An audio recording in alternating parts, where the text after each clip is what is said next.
আমি কুরআনুল কারীমের সূরা আম্বিয়ার 107 নম্বর আয়াত আমি তেলাওয়াত করেছি। তো এই আয়াতে আল্লাহ বলেন, ওমা আরসালনাকা ইল্লা রাহমাতাল লিল আলামিন। চিল্লায়ে বলেন না আল্লাহু আকবার। আল্লাহু রাব্বুল আলামিন বলেন, হাবিব আমি আপনাকে গোটা জগতের জন্য রহমত স্বরূপ প্রেরণ করেছি। ওমা আরসালনাকা ইল্লা রাহমাতাল লিল আলামিন। হে হাবিব আমি আপনাকে গোটা জগতের জন্য, গোটা কুল কায়নাতের জন্য আমি আল্লাহ আপনাকে রহমত স্বরূপ প্রেরণ করেছি। সুবহানাল্লাহ।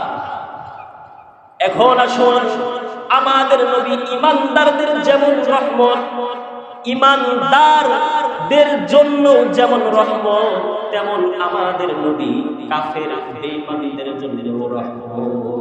সুবহানাল্লাহ। ঈমানদার মুমিন মুসলমান ঈমানদারদের জন্য যেমন আমার নবী রহমত, তেমন করেই কাফের বেঈমানদের জন্য আমার নবী রহমত।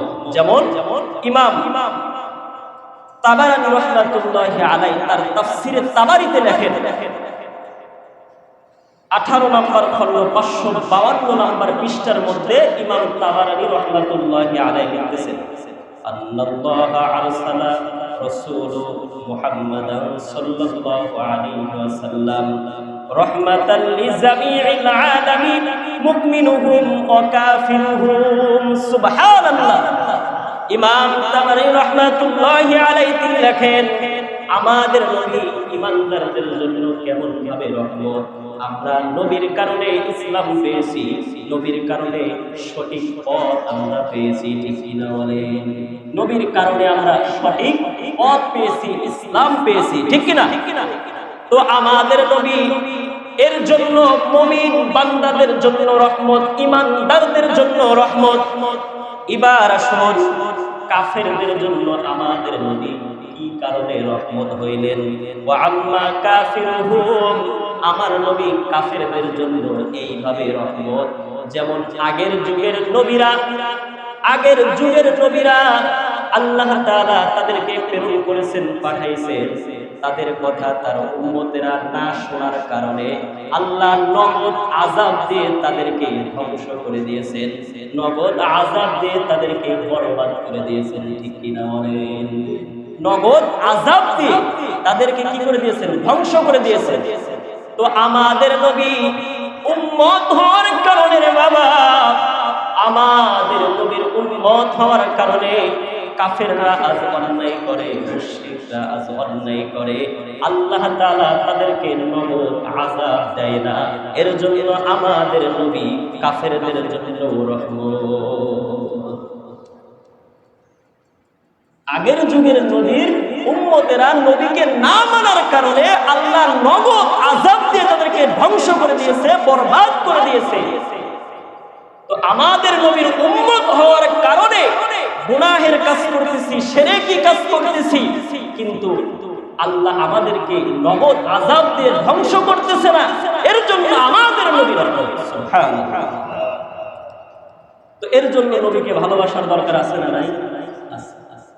দুনিয়াতে চলাফেরা করতে গেলে একজনকে উপকার করলে আমরা তাকে মহব্বত করি, ভালোবাসি, ঠিক কিনা? আমাদের নবী আমাদের জন্য কি করলেন যে আমরা তাকে ভালোবাসি? জানার দরকার আছে না? যেমন মুসলিম শরীফের 202 নম্বর হাদিস, আমাদের নবী আমাদের জন্য কি করেছেন? আল্লাহর নবী সাল্লাল্লাহু আলাইহি ওয়াসাল্লাম সূরা ইব্রাহিমের 36 নম্বর আয়াত স্মরণ করলেন। এই আয়াতের মধ্যে ইব্রাহিম নবী তার উম্মতের জন্য আল্লাহর কাছে ভালোবাসা প্রকাশ করেছেন।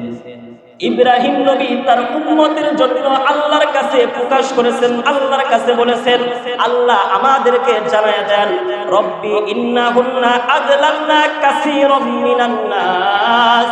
ইব্রাহিম নবী তার উম্মতের জন্য আল্লাহর কাছে বলেন, আল্লাহ মূর্তিরা অধিকাংশ মানুষকে ধ্বংসের দিকে ফেলে দিয়েছে, ফামা তাবিআনি ফাইন্নাহু মিন্নি, আর যারা আমাকে অনুসরণ করেছে, ওমান আসানি ফাইন্নাকা গফুরুর রহিম।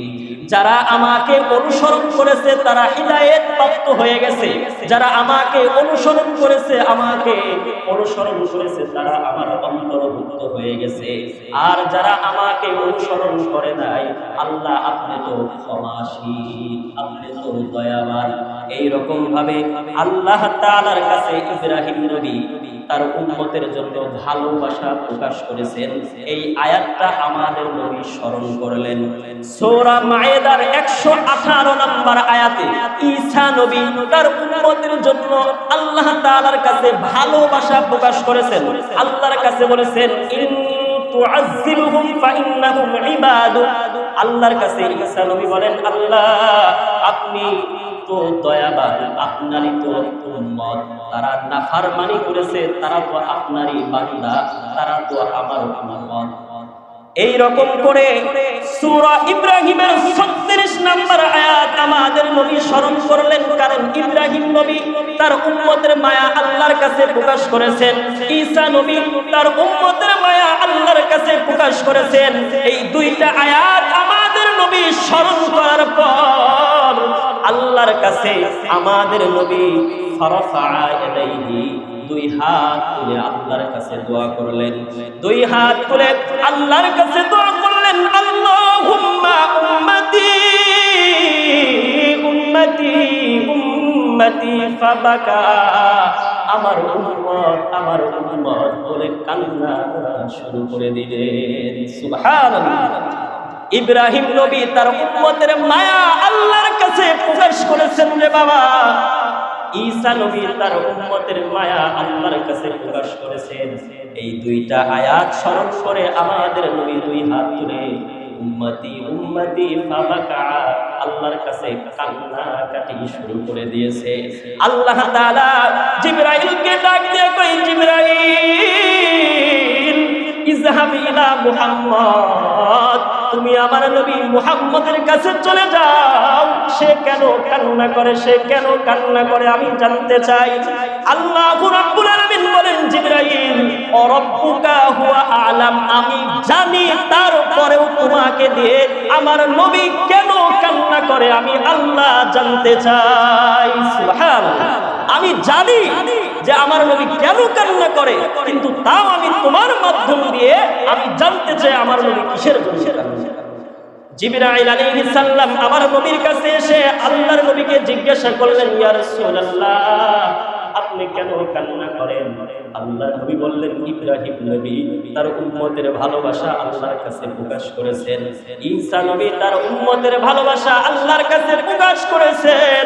আমি এই দুই আয়াত স্মরণ করে আমার উম্মতের ভালোবাসা আমি আল্লাহর কাছে প্রকাশ করলাম। সুবহানাল্লাহ। জিবরাইলের মাধ্যম দিয়ে আবার আমার আল্লাহ আমার নবীকে খুশি করাইতে চান। আমার নবীকে বলাইলেন, হে জিবরাইল যাও আমার নবীকে সুসংবাদ দিয়ে দাও, ইন্না সানুরকিকা ফি উম্মাতিকা ওয়ালা নাসুহু। আমার নবীকে সুসংবাদ জানিয়ে দাও, কাল কিয়ামতের ময়দানে আখিরাতের আদালতে তার উম্মতের ব্যাপারে আমি আল্লাহ তাকে আমি সুসংবাদ দেওয়ার ঘোষণা করলাম, সুসংবাদ দেওয়ার ওয়াদা করলাম। তার উম্মতের ব্যাপারে কাল কিয়ামতের ময়দানে আমি আল্লাহ তার উম্মতের মাধ্যম দিয়ে আমি আল্লাহ তাদেরকে আমি আমার নবীকে সুসংবাদ দেওয়ার ওয়াদা করলাম। বলেন না সুবহানাল্লাহ। তাহলে আমাদের নবী আমাদের জন্য ভালোবাসা আছে না নাই? সেই নবীকে ভালোবাসার দরকার আছে না নাই? আছে।